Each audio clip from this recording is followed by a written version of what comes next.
Assalamualaikum warahmatullahi wabarakatuh. Salam dan bahagia. Salam guru penggerak.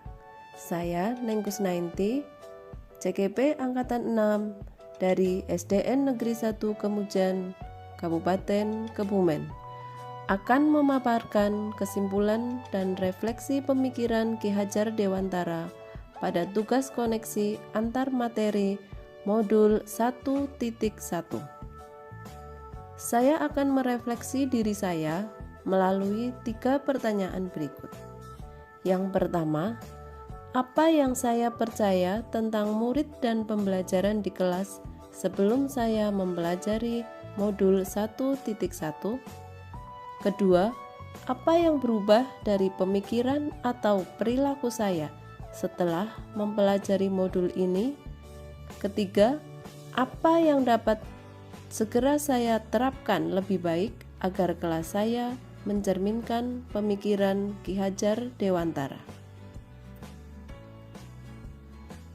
Untuk menjawab pertanyaan yang pertama, apa yang saya percaya tentang murid dan pembelajaran di kelas saya sebelum saya mempelajari modul 1.1 adalah guru sebagai satu-satunya sumber belajar. Di sini, siswa hanya mendapatkan informasi dari apa yang guru sampaikan. Yang kedua, pembelajaran didominasi oleh guru dengan ceramah dan penjelasan saja, sehingga siswa hanya pasif. Yang ketiga, suasana di kelas cenderung tenang dan tertib sehingga anak-anak diharapkan dapat menyerap materi yang disampaikan oleh guru. Yang keempat, siswa bagaikan selembar kertas kosong, di mana guru dapat menorehkan segala coretan di sana, tanpa mempedulikan apa yang menjadi keinginan anak-anak. Yang kelima, pembelajaran hanya terfokus pada ketercapaian materi dan hasil sesuai dengan KKM. Di sini saya sering lupa bahwa sejatinya pendidikan bukan hanya sekedar mentransfer ilmu saja, tetapi harus memperhatikan hal lainnya. Yang keenam, guru kurang memahami karakteristik siswa.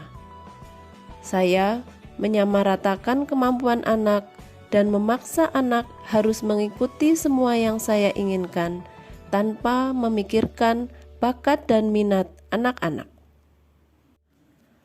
Setelah saya mempelajari modul 1.1 yang berubah dari pemikiran atau perilaku saya antara lain, yang pertama, merubah pemikiran bahwa guru bukan satu-satunya sumber belajar. Apapun yang ada di sekitar kita bisa dijadikan sebagai sumber belajar. Tugas guru adalah menuntun dan mengarahkan mana yang baik dan mana yang kurang baik. Yang kedua, menghargai setiap karakter belajar anak, bahwa anak terlahir dengan keunikan masing-masing. Saya sangat menyadari bahwa anak memiliki karakter sendiri-sendiri yang mana akan membawa suasana belajar di kelas saya semakin bervariasi. Yang ketiga, pembelajaran berpusat pada anak. Anak akan menjadi lebih aktif karena terlibat langsung dalam proses pembelajaran. Selain itu juga merubah perilaku saya dengan mengemas pembelajaran yang lebih menarik bagi siswa, sehingga meningkatkan motivasi belajar. Saya juga memberikan kebebasan kepada anak untuk menyelesaikan tugas sesuai dengan bakat, minat, dan kreativitasnya masing-masing. Dan sebagai seorang pendidik juga harus lebih cermat melihat bakat anak. Kemudian, agar kelas saya mencerminkan pemikiran yang sesuai dengan Ki Hajar Dewantara adalah yang pertama, merancang pembelajaran yang menyenangkan dan mengaktifkan peserta didik untuk terlibat secara langsung. 2. Menerapkan pembelajaran berbasis kearifan lokal dan budaya setempat.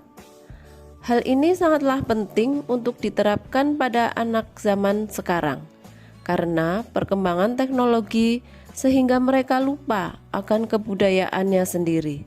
Sedapat mungkin saya mengenalkan budaya-budaya yang ada di daerah setempat. Yang ketiga, menerapkan konsep merdeka belajar dan mengintegrasikan setiap pembelajaran dengan pencapaian profil pelajar Pancasila. Konsep merdeka mengajar kita bagaimana seorang pendidik dapat memberikan kebebasan kepada peserta didik untuk mengeksplorasi dirinya sesuai dengan bakat dan minatnya sendiri, sehingga mampu menemukan ide-ide yang cemerlang. Yang keempat, pembelajaran yang mengutamakan aspek budi pekerti. Kelima, menerapkan sistem AMONG. Keenam, pembelajaran yang sesuai dengan kodrat alam dan kodrat zaman.